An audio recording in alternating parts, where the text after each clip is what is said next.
Welcome back to Big Red Weekly, everybody. My name is Daniel. Let's get back to it. So today I'm gonna be telling y'all my prediction for the Suns and Clippers series that's gonna start tomorrow. Today's Saturday, June 19th. So I just finished recording my video that covered the Jazz Clippers game and Atlanta and Philly. So if you haven't checked that out, go find that video and go watch that one. Sorry, I just coughed.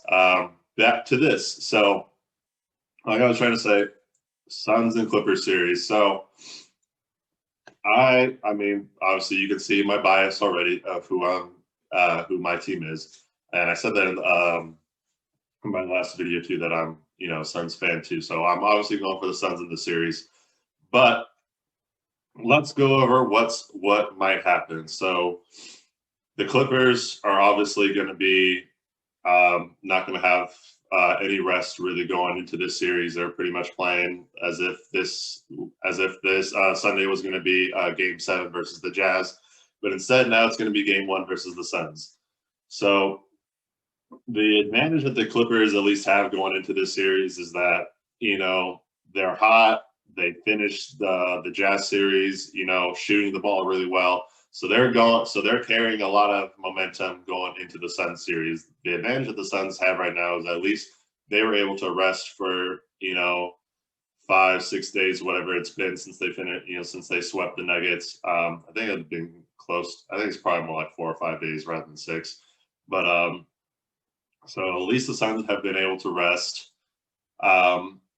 But let's talk about both these teams. So both these teams are down one of their best players. Kawhi is obviously out as far as we know temporarily, but I think it's pretty much thought that he might miss the rest of the playoffs. I'm not too sure yet, but assuming he doesn't come back for this Clipper series, that could definitely, for this series overall, that could definitely hurt the Clippers.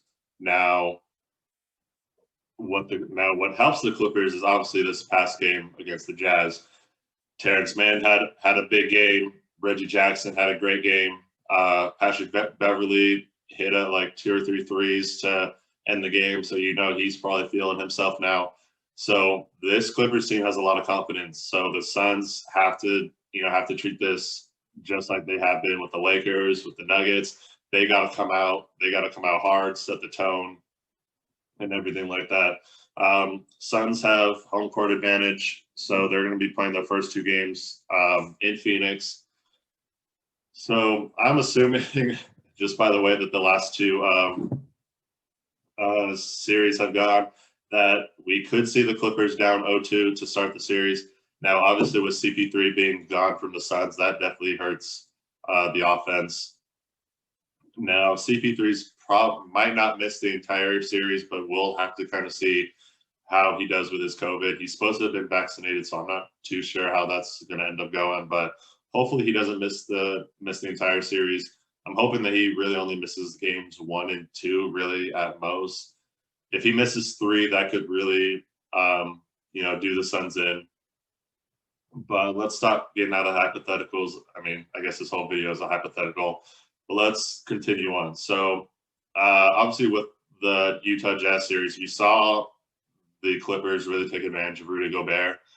And kind of a similar thing we could see happen with Ayton. I don't think that's going to happen as much because even in the Lakers series, Ayton was at least somewhat able to keep up with forwards and all that. So I think Ayton can move his feet, can definitely move his feet a little bit better than Rudy Gobert. So I don't think you're going to see as much of those defensive woes with the Suns as you did with the Utah Jazz.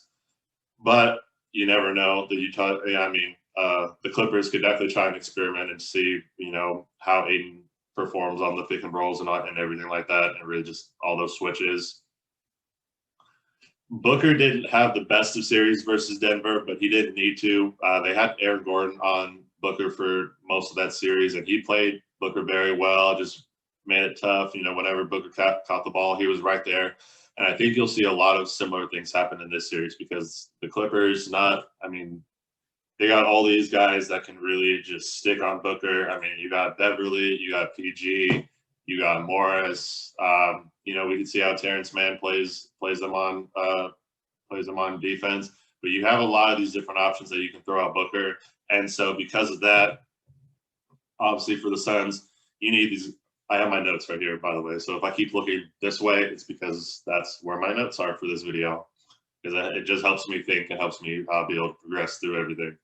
But you know, you need the Suns are really going to look to guys like Crowder, Cam Payne, you know, Saric, Torrey Craig, you know, Cam Johnson. Those guys are really going to need to play well because obviously, again, like you saw in this Utah Jazz series, you had a lot of different guys step up for the Clippers. Morris, Mann, Beverly, PG had a great last 3 games in this series. You know, they have guys. Luke Kennard. You know, I didn't mention it in my in the last video, but Luke Kennard started off Game 6 versus the Jazz, hitting like 2, 3, 4 threes in the first quarter to help. You know, because that's when I said that the Utah Clippers were just exchanging buckets. Luke Kennard was a big part of that. So you're gonna have Luke Kennard trying to look for his shot as well.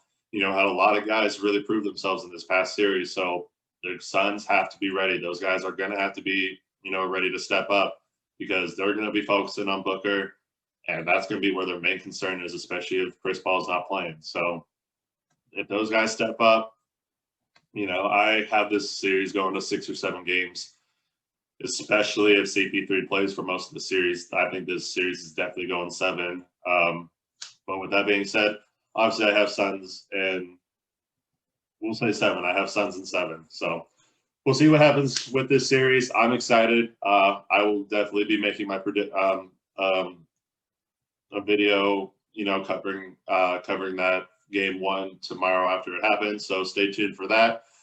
Making the video for the Bucks and Nets game since it is Game 7 tonight. That's going to be a big game, so we'll see what happens there. But stay tuned. I'm going to try and be putting out lots and lots of videos, so especially while the playoffs are still going on, and then obviously it'll kind of take a break while the off season goes on. Because obviously I decided to start making videos really late into the season, so I'm going to try and catch up and do what other people do. You know, like maybe like top 50 videos or, you know, top 50 players, top 10 players in the league, something like that, once the playoffs and the finals end. But until then, keep looking for these videos. Appreciate everybody. See ya.